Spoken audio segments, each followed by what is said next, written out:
For over 40 years of Christianity in this country, we have been doing miracles for people, and we are not addressing their souls. That is how this nation remains unchanged, in spite of church everywhere. Because we are not addressing their souls. A man is drinking kankan, is drinking gin, is drinking this hot gin, and then he has stomach ulcer. He brought stomach ulcer to the crusade. We healed the ulcer. We did not touch the gin. He will have ulcer again. But he says because we are not touching the root, we are not touching the foundation. The wrong lifestyle that is given. Every sin is tied to a certain lifestyle. This one, you say you are a child of God. You are doing fornication. You are a child of God. You are speaking in tongues. You still smoke. All the rules of consecration, you have broken it. And you are talking about the grace of God. And the Bible is asking, can we continue in sin that grace may abound? We are in a serious trouble. That those who are saying the truth, they are being persecuted.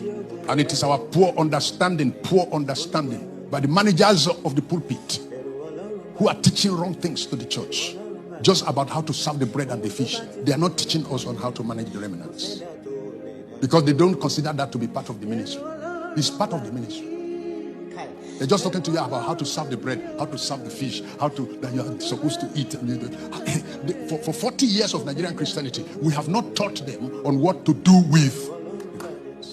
So the church is full of mosquitoes. The church is full of ants. The church is full of cockroaches and rats. The whole place is smelling. If we serve bread and fish here, and we left the remnant here, by the time you come back here next week, it's not only ants and mosquitoes we are talking about. Even the odor in this place will change. You will see maggots.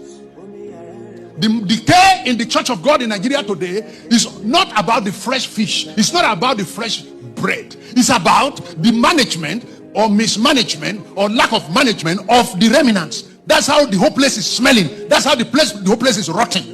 And they don't want us to talk about it. I'm aware that maggots will never like those who want to remove because they live in the faith. They survive in the faith. We don't want to set up a ministry where we're only talking about prosperity, about how you are blessed, about how you will be rich, and you don't know anything about those who are poor. You don't know anything about those who don't have food to eat. They are also children of God. You don't want to hear that there are those who have no shoe. What type of man of God is that? And yet Jesus said, the poor you have among you always. I go to preach in Sefunga in East Africa.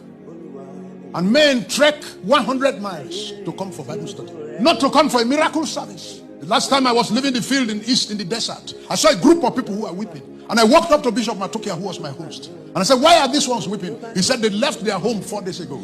And wherever night met them, they slept on the road. And 4 days they arrived here this morning and they were told that the meeting is over. And they're going to trek another 4 days to go back home. And we're going to the same heaven.